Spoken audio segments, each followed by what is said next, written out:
तुमचा कोण होणार आहे का? तुमचा फायदाच होईल। तुमच्या जेवढ्या अडचणी त्या सगळ्या अडचणी सोडवण्याचं काम हा तानाजी मुटकुळे करेल म्हणून हेच अभिवचन आपल्याला देतो। आमच्या मैदान फातिमा शेख अतिक यांच्या पत्नी सुद्धा या भागात उभ्या आहेत, त्यांची निशाणी कमळ आहे आणि बाबारावजी बांगर साहेबांच्या पत्नी अध्यक्ष पदासाठी उभ्या आहेत, त्यांची निशाणी कमळ आहे। म्हणून या दोन्ही कमळाला मतदान करून एकदा मला आदमाला त्या काय करणार आहे ती माणसं म्हणून एकदा आम्हाला संधी द्या अशी विनंती करतो आणि माझे दोन आपल्याला करतो। पण मित्रो, अभिमानाने सांगतो, आम्ही जात पात धर्मभेद पक्षभेद विसरून गेली 11 वर्ष या विधानसभेची सेवा करण्याचं काम केलेलं आहे। बाबारावजीने सुद्धा 5 वर्ष नगराची सेवा करण्याचं काम केलं। या सेवेत कधी भेदभाव आम्ही केला नाही, कुणा जाती धर्माला आम्ही कमी लेखलं नाही, त्यांचा मान सन्मान राखण्याचं काम आम्ही लोकांनी केलेलं आहे। म्हणून मी आपल्याला पुन्हा एकदा हात जोडून विनंती करतो, मित्रो, आम्ही कोण्या जातीचे, आम्ही कोण्या धर्माचे, आम्ही कोण्या पक्षाचे, आम्ही कोणत्या विचाराचे हा विचार करू नका। तुमच्या विकासासाठी आम्ही कटिबद्ध आहे। आपल्याला जे लागल ते देण्याची ताकद केवळ माझ्यात आहे मित्रो, कारण देशाचे प्रधानमंत्री भारतीय जनता पार्टीचे आहेत, महाराष्ट्राचे मुख्यमंत्री भारतीय जनता पार्टीचे आहेत आणि मी सुद्धा भारतीय जनता पार्टीचा आमदार आहे। त्यामुळे तुमच्या सगळ्या समस्या मला सोडवायच्या। पुन्हा मी 4 वर्षांनी आपल्याला मत मागणं येईल, त्यावेळेस तुम्ही प्रश्न करणार की तुम्ही तर आम्हाला मोठी आश्वासन दिली होती आणि नगर परिषदेचे मत तुम्ही आमच्याकडून घेतले आणि पुन्हा तुम्ही आम्हाला तोंड दाखवलं नाही, आमचे प्रश्न तुम्ही उपस्थित केले नाही, सोडवले नाही, म्हणून त्यावेळेस तुम्ही आम्हाला बोलणार। मी आपल्याला सांगणार आहे मित्रो, आपली जी वस्ती आहे आदम कॉलनी, या वस्ती एकही घर रेग्युलर नाही। तुम्हाला कधी घरकुल मिळते का? मंजूर झालं तरी बी सांगा, पलीकडे घरकुल तुम्हाला देते का नगर परिषद? म्हणून माझी हात जोडून विनंती आहे, आपल्याला रेग्युलर सरकारच्या माध्यमातून कर लागणार आहे। कोर्टाचा जो काही निर्णय झाला होता त्या कोर्टाच्या निर्णयाला सुद्धा शाळेत आपल्याला सरकारच्या माध्यमातून कर लागणार आहे। महाराष्ट्राचे मुख्यमंत्री आदरणीय बावनकुळे साहेब यांच्या माध्यमातून आपलं हे सर्व नगर रेग्युलर करून देण्याची जबाबदारी मी आज आपल्याकडून घेतो। आपल्याला कधी वाटणार नाही की भारतीय जनता पार्टीचा नगराचा अध्यक्ष झाला आणि आमचं काम कोणतंच केलं नाही। म्हणून आपल्याला मी सांगणार आहे मित्रो, आपण चिंता करू नका, आमच्यावर एकदा विश्वास करा। आम्ही तुमच्या जातीचे धर्माचे समजून आमच्यावर एकदा विश्वास करा की आपली माणसं आहेत ही आणि तुमची सर्व कामं मला करायची। इथं अंगणवाडी आपल्या उर्दू मुलांसाठी पाहिजे होती, उर्दू तालीम आपण त्या लहान मुलांना दिली पाहिजे।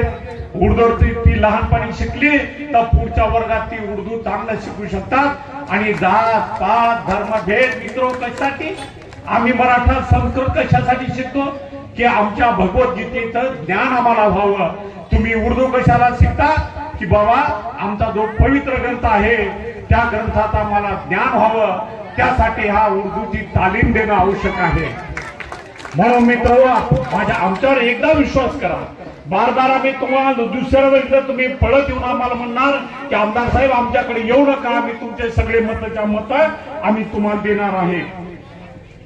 त्याचबरोबर नाली बांधकाम आपल्या भागात नाही, आपल्या भागात बीपी रोड नाही, त्याचबरोबर लाईटाची व्यवस्था नाही, वक्फ बोर्डाच्या जमिनीच्या संदर्भात आपल्याला कुठलं माहिती नाही। हा जो मेन रस्ता केला मी 2014ला आमदार झाल्याबरोबर हा मेन रस्ता मी केला, पण तुमचा नगरसेवक मागचा कोण होता तो म्हणजे मी केला। आणि महाराष्ट्राचं सरकार माझं, मी आमदार, बाबारावजी नगर परिषदेचे अध्यक्ष आणि तुम्ही कोण रस्ता करणार? मी हा रस्ता केला, इथला पूल सुद्धा मी केला। मी पुन्हा एकदा आपल्याला अभिवचन देतो की आपले प्रश्न अनुत्तरीय राहिलेले, आपल्याला किती केवढ्या मोठ्या बिल्डिंगी बांधल्या 2-2, 3-3 मजली, पण तुमच्याकडे एखादा कागद आहे का? आमच्या काही गरीब माणसाच्या झोपडपट्ट्या पलीकडे आहे, त्या भागात रस्ते झालेत का? त्या भागात लाईटची व्यवस्था आहे का? या सगळ्या गोष्टीची जाण आणि आठवण आम्हाला आहे। त्यामुळे आपण चिंता करू नका। 11 वर्षाच्या कालखंडात आपण कधी माझ्याकडे एखादं शिष्टमंडळ घेऊन आले नाही, पण आज हे सर्व शिष्टमंडळ आमच्याकडे त्या आशेने पाहू लागलंय की आमदार हा 11 वर्ष झाले आपला आमदार आहे, आणखी 4 वर्ष मी आपला आमदार आहे. या 4 वर्षाच्या कालखंडात तुम्हाला 1 वर्षाच्या आत तुमचं जर रेग्युलर नाही करून दिलं तर तुमच्या भागात पाय पण ठेवणार नाही. ही आजच्या प्रसंगी आपल्याला जबान देतो. मी एक मराठ्याचा छत्रपती शिवाजी महाराजांचा मावळा आहे आणि मराठ्याची जबान ही जबान असते मित्रो. म्हणून आपल्याला सांगणारे आपण सर्वजण बिनधास्तपणे तुम्ही कोणाला तरी मतदान करणार म्हणून आम्हाला आमच्या कमलावर मतदान करा. आणि आम्हाला जर तुम्ही हरू दिलं तुम्ही तर या शहरात काय होईल आपण सर्वजण जाणता. रेती माफिया कोण आहेत, मटक्याचे बाजार कोण आहेत. अरे संतोष बांगर राजरोजपणे मटके चालवतो, राजरोजपणे गुटखा विकतो, राजरोजपणे टिपर द्यायचे. त्या रामचंद्र कदमाच्या दारात 20-25 टिपर आहेत. ठीक आहे, मालवाहतूक टिपर आहेत का? रेती चोरण्याचे आणि लोकांना कित्येक चढ्या भावाने विकवण्याचं काम ही लोक करू लागली. म्हणून आपल्याला विनंती करणार आहे मित्रो, हे शहर शांती चाहतंय, हे शहर अमन चाहतंय. या शहरात भाईचारा राहिला पाहिजे, त्यासाठी आपलं शहर काम करतंय.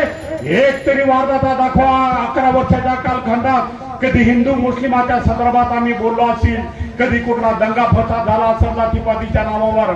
मागच्या 1 वर्षापूर्वी आमच्या आझाद पलीकडे भाग आपल्या मटन गोदावरीच्या त्या भागात एकदा असं आमच्या राठोडच्या घरावर काही पोरं गेले होते का तर त्यांनी काही पोस्ट फर्माच्या वर टाकल्या होत्या आणि आपली मुस्लिमाची 5-50 पोरं तिथे गेले की आमच्या पोस्ट का टाकल्या म्हणून.